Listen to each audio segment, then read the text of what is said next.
بسم اللہ الرحمن الرحیم۔ یہ مدینہ شریف سے ایک موبائل پہ کلپ بڑا چل رہا ہے۔ کسی عاشق رسول صلی اللہ علیہ وسلم نے امام عشق و محبت الشیخ الشاہ امام احمد رضا رحمۃ اللہ علیہ کا عشق بھرا اور عقیدہ قرآن و حدیث کے مطابق یہ شعر پڑھا: تو زندہ ہے واللہ، تو زندہ ہے واللہ، میری چشم عالم سے چھپ جانے والے۔ اس پر ایک وہ لال رومال والا جو سعودی عرب کے ریال کھانے والا ہے، وہ اس سادہ آدمی کو پکڑ کر تو وہ پوچھ رہا ہے کہ جی ہاں جی یہ کس نے کہا؟ تو اس نے کہا جی یہ ہمارے امام احمد رضا نے کہا۔ تو بس آگے سے وہ شروع ہو گیا کہ یہ کیا حضرت ابو بکر صدیق نے کہا ہے وہ بڑے ہیں یا تمہارے شیخ احمد رضا بڑے ہیں؟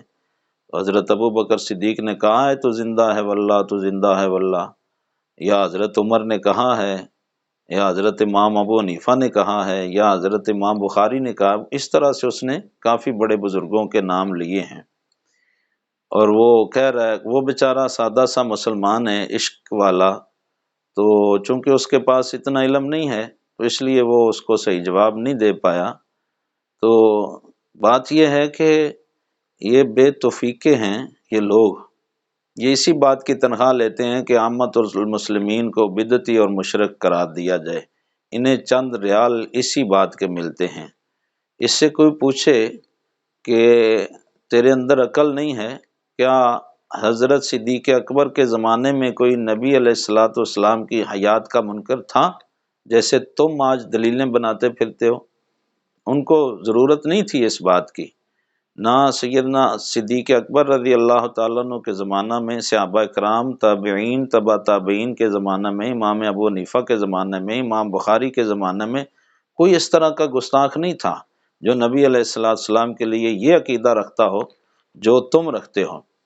سورہ البقرہ کی آیت نمبر 154 اور سورہ آل عمران کی آیت نمبر 169 سے 171 تک ان آیات کا مطالعہ کریں نا تو پھر پتہ چلتا ہے کہ اللہ تبارک و تعالیٰ نے جو فرمایا یہ اسی کا ترجمہ ہے، تو زندہ ہے واللہ، تو زندہ ہے واللہ۔ یہ دو آیات جن کا میں نے حوالہ دیا ہے، اس میں کیا ہے کہ شہید کو نہ زبان سے مردہ کہو اور نہ ذہن میں، تصور میں، عقل میں اور شعور میں انہیں مردہ سمجھو، بلکہ وہ زندہ ہیں۔ اب اس عقل کے دشمن سے کوئی پوچھے کہ شہید کس کو کہتے ہیں؟ جس نے اللہ کی راہ میں گردن کٹائی وہ شہید ہے، لیکن اس کو شہادت کا یہ مقام اور مرتبہ کہاں سے ملا کہ اللہ تعالیٰ فرما رہا ہے وَلَا تَقُولُوا لِمَن يُقْتَلُ فِي سَبِيلِ اللَّهِ أَمْوَاتٌ، اور فرماتا ہے وَلَا تَحْسَبَنَّ الَّذِينَ، نہ سوچنا ہے نہ زبان سے کہنا ہے۔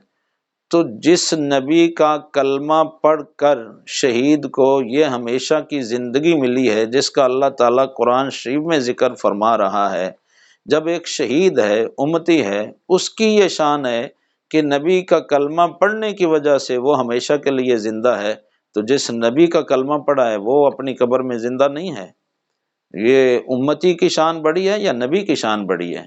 کون ان کو سمجھائے؟ احادیث مبارکہ میں یہ حدیث نہیں ان کی آنکھوں سے گزری کہ رسول کریم صلی اللہ علیہ وسلم نے ارشاد فرمایا کہ جمعہ والے دن مجھ پر کثرت سے درود شریف پڑھا کرو۔ تو ایک صحابی رضی اللہ تعالیٰ عنہ نے عرض کیا یا رسول اللہ صلی اللہ علیہ وسلم، جب آپ دنیا سے پردہ پوش ہو جائیں گے تو پھر ہمارا درود کون سنے گا؟ تو آپ نے فرمایا ان اللہ تعالی حرم علی الارض ان تاکل اجساد الانبیاء فنبی اللہ حی یرزق۔ آپ نے فرمایا کہ اللہ تعالیٰ نے زمین پر حرام کیا ہوا ہے کہ وہ نبیوں کے جسم کے قریب جائے اور ان کو کوئی تکلیف پہنچائے۔ فرمایا یہ زبان نبوت سے الفاظ نکلیں، اللہ کا ہر نبی زندہ ہے اور اپنی شان کے لائق وہ رزق بھی کھاتے ہیں۔ اور اسی رزق کا تذکرہ سورہ آل عمران کی آیات 169 سے 71 تک بھی ہے۔ اللہ تعالیٰ فرماتا ہے کہ وہ رزق کھاتے ہیں اللہ کی طرف سے جو ان کی شان کے لائق ہے۔ صرف فرق یہ ہے کہ قبر کے اندر کا ماحول اور ہے، باہر کا ماحول اور ہے۔ تو رسول کریم صلی اللہ تعالی علیہ وسلم جب ارشاد فرما رہے ہیں کہ اللہ تعالیٰ کا ہر نبی زندہ ہے، تو میں بات پھر وہی دہراؤں گا کہ نبیوں کو نبوت اور رسولوں کو رسالت تو میرے آقا صلی اللہ علیہ وسلم کے صدقے میں ملی ہے، سب سے پہلے رسول تو حضور ہیں، تو جن کے صدقے میں نبوت ملی ہے، نبیوں کو رسالت ملی ہے، رسولوں کو، وہ صدقے والے تو زندہ ہیں، اور جس کا صدقہ ہے وہ آپ مردہ ہے قبر میں۔ اس سے کوئی پوچھے، یہ جو بار بار کہہ رہا ہے کہ ابو حنیفہ نے کہا ہے، تمہیں یہ نہیں پتا کہ اللہ تعالیٰ نے کہا ہے، اسی کا تو ترجمہ کیا ہے اعلیٰ حضرت نے، تو زندہ ہے واللہ، تو زندہ ہے واللہ، میری چشم عالم سے چھپ جانے والے۔ تو یہ مختصر میں نے بات ریکارڈ کرائی ہے تاکہ اہل محبت تک میرا یہ پیغام پہنچ جائے، ورنہ بے شمار احادیث مبارکہ اور آیات قرآنیہ سے ثابت ہے کہ امام الانبیاء صلی اللہ علیہ وسلم زندہ ہیں، اور شروع سے آج تک اہل سنت و جماعت اور اہل محبت کا یہی عقیدہ ہے۔ اسی کی ترجمانی اعلیٰ حضرت نے اپنے الفاظ میں فرمائی ہے، انہوں نے کوئی اپنی طرف سے کوئی نئی بات نہیں بتائی۔